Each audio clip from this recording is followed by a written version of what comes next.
Welcome to world views. मैं जसवी France Hind महासागर rim association का 23वां सदस्य देश बन गया और उन्हें यह सदस्यता मिली है हाल ही में इंडियन ओशियन रिम एसोसिएशन की 20वीं मंत्रिपरिषद की बैठक में। और इस बैठक की अध्यक्षता की गई थी संयुक्त अरब अमीरात के द्वारा। और इस परिषद की बैठक की थीम की यदि हम बात करें वो थीम थी हिंद महासागर में एक साझी नियति और समृद्धि की राह को प्रोत्साहन। यहाँ पर आप द वायर का आर्टिकल भी देख पा रहे होंगे, France enter Indian Ocean Rim Association as India backs move और ईरान ईजेज ऑफ। तो ईरान के द्वारा पहले तो आनाकानी की गई थी, लेकिन फिर आसानी से उन्हें फ्रांस की इस सदस्यता पर सहमति दे दी और भारत के द्वारा काफ़ी भरसक प्रयास किए गए थे सदस्य देशों की लोबी बनाने में, ताकि फ्रांस को आसानी से इसकी सदस्यता मिल जाए। और यहाँ पर आप बिजनेस वर्ल्ड का आर्टिकल भी देख पा रहे हो, India congratulates France on becoming a member of Indian Ocean Rim Association. तो इसमें फ्रांस के क्या मायने हैं इस सदस्य बनने पे, क्योंकि देखिए जो यदि हम इंडियन ओशियन रिम एसोसिएशन की बात करें तो यह हिंद महासागर के तटीय देशों का संगठन है, लेकिन फ्रांस की जो मेनलैंड है, फ्रांस काफ़ी दूर है हिंद महासागर से, परंतु फिर भी एक पहला देश है जो कि गैर हिंद महासागर का सदस्य है, इसके सदस्य बनाया गया है। तो बने रहेगा वीडियो में, इसी विषय पर बात करेंगे, डिटेल से एनालिसिस करेंगे।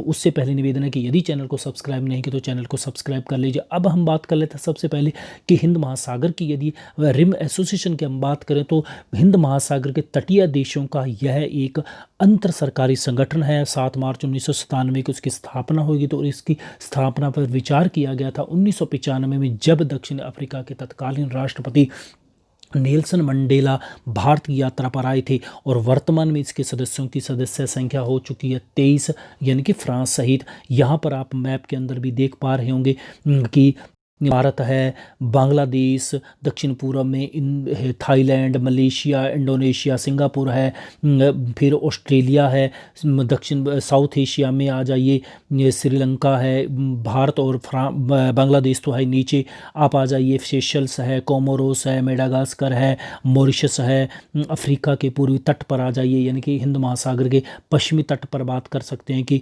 साउथ अफ्रीका है, मोजाम्बिक, तंजानिया, केन्या है, फिर मिडिल ईस्ट में आ जाइए, यमन, ओमान, यूनाइटेड अरब अमीरात और ईरान। इस प्रकार इसमें कुल 23 देश हैं। यदि हम संवाद सहयोगी की बात करें तो चीन, मिस्र, जर्मनी, इटली, जापान, दक्षिणी कोरिया, टर्की, ब्रिटेन और यूएसए इसके संवाद सहयोगी हैं। और यदि हम मुख्यालय की बात करें तो एबिन साइबर सिटी मॉरिशस में स्थित है। यदि हम IORA का शीर्ष निकाय की हम बात करें, इसके विदेश मंत्रियों की परिषद है, वो इसकी शीर्ष संस्था, यानी कि इसकी जो प्रमुख बैठक होती है वो विदेश मंत्रियों की बैठक होती है, जिसकी सालाना एक बार इसकी बैठक होती है। और उसमें हर 2 वर्ष के लिए इसका एक सदस्य चुना जाता है। तो इसमें अध्यक्ष चुना जाता है। और वर्तमान में नवंबर 2019 से नवंबर 2021 तक का सदस्य अध्यक्ष हैं वो संयुक्त अरब अमीरात है। और यदि हम इसमें बात करें हिंद महासागर की, हम बात करें हिंद महासागर को का परिवहन के क्षेत्र के लिए एक बहुत ही महत्वपूर्ण रूट है। और यहाँ से दुनिया भर का करीब 3/4 यदि हम व्यापार है तो इसी रास्ते से होकर गुजरता है, जिसमें अपने विशेष रूप से आप ये भी कह सकते दुनिया के आधे से अधिक कंटेनर जहाज गुजरते हैं, 1/3 कार्गो, और करीब दुनिया के तेल का करीब 2/3 हिस्सा इसी रूट से गुजरता है। और इसीलिए इसी क्षेत्र में एक स्टेबिलिटी को बढ़ावा देने के लिए एक आपस में एक सदस्य देशों के बीच में आपसी समझ को विकसित करने के लिए ही इस संगठन की स्थापना की गई थी। और इसमें यदि हम निर्णय की हम बात करें, IORA में सभी निर्णय सर्वसम्मति से लिए जाते हैं।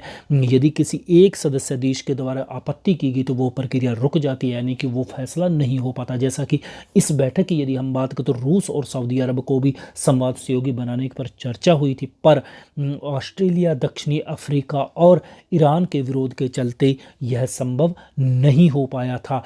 और इसमें रूस भी इंडो पैसिफिक क्षेत्र में क्योंकि प्रभाव अपना बढ़ाना चाहता है और किसी न किसी तरीके से वो भी हिंद महासागर में अपनी मौजूदगी बढ़ाना चाहता, तो इसलिए वो भी भरसक प्रयास कर रहा है कि किसी न किसी प्रकार से मुझे इस संगठन की सदस्यता मिल जाए। हाल ही में इसकी सबसे बड़ा रीज़न यहाँ पर आप ये देखो, हाल ही में रूस के द्वारा सूडान में भी एक नौसेना अड्डे की स्थापना की बात कही गई है। द इकोनॉमिक्स टाइम्स का आर्टिकल भी देख पा रहे होंगे कि Russia naval base in would expand its partnership with India in Indo-Pacific region। तो यहाँ पर वो ये कोशिश ये की जा रही है कि किसी न किसी तरीके से रसिया ये चाहता है कि इंडो पैसिफिक रीजन में उसकी मौजूदगी हो, उसका प्रभाव, और भारत भी चाहता है कि किसी न किसी प्रकार से यहाँ पर रसिया को भी एक बड़े सहयोगी के रूप में स्थापित किया जाए। अब यदि हम अब आगे हम फ्रांस की हम बात करें इस सदस्य मायने को, तो देखिए फ्रांस एक पहला ऐसा देश होगा जिसकी मुख्य भूमि हिंद महासागर से बहुत दूर है, परंतु फिर भी उन्हें स्थायी सदस्य के रूप में उन्हें सदस्यता प्रदान की गई है। लेकिन इसमें एक चीज़ और यहाँ पर देखने की बात है कि फ्रांस सदस्य न होते हुए भी, लेकिन फ्रांस का पश्चिम हिंद महासागर में एक रीयूनियन द्वीप है उसका, उसी के आधार पर ही उन्हें ये सदस्यता दी गई है। अब यदि हम बात करें कि इसके मायने की, सबसे बड़ा मायना ये है, पहला मायना तो ये कि रीयूनियन द्वीप है वहाँ पर। दूसरी बात यहाँ पर बात कर सकते हैं कि हिंद महासागर के जिबूती में यूनियन द्वीप, अबू धाबी जैसे स्थलों फ्रांस के नौसैनिक अड्डे हैं। और दूसरा बात यहाँ पर यह भी है कि हिंद महासागर में जिस प्रकार चाइना अपना वर्चस्व बढ़ा रहा, उसको नियंत्रित करने के लिए भारत फ्रांस के साथ किसी न किसी रूप में एक गठजोड़ करना चाहता है। और जैसा कि वर्ष 2017 में फ्रांस को भारत लगातार पुश कर रहा, और वहीं 2017 में जिबूती में सैनिक अड्डा चाइना के द्वारा स्थापित किया जा चुका, और इसीलिए ही लगातार भारत हिंद महासागर के आसपास ही एक फ्रांस के साथ मिलकर एक नौसैन्य अभ्यास भी करता, और उस नौसैन्य अभ्यास का नाम है वरुण। और जैसा कि फ्रांस और भारत के द्वारा मई 2019 में जिबूती में ही ये वरुण नौसैन्य अभ्यास किया गया था। इसके अलावा यदि हम बात करें मार्च 2018 में भारत और फ्रांस ने हिंद महासागर क्षेत्र में फ्रांस के ही सहयोग से एक संयुक्त सामरिक विजन लॉन्च किया था, और इसका मेन उद्देश्य ये था कि पूरे इंडो पैसिफिक रीजन में जिस प्रकार नौवाहन की स्वतंत्रता होनी चाहिए, व्यापारिक मार्गों की स्वतंत्रता होनी चाहिए, इस रीजन के अंदर सुरक्षा स्थापित की जानी चाहिए, और कोई भी देश छोटे छोटे देशों को धमकाए नहीं, उन्हें बुली नहीं करे, इस प्रकार का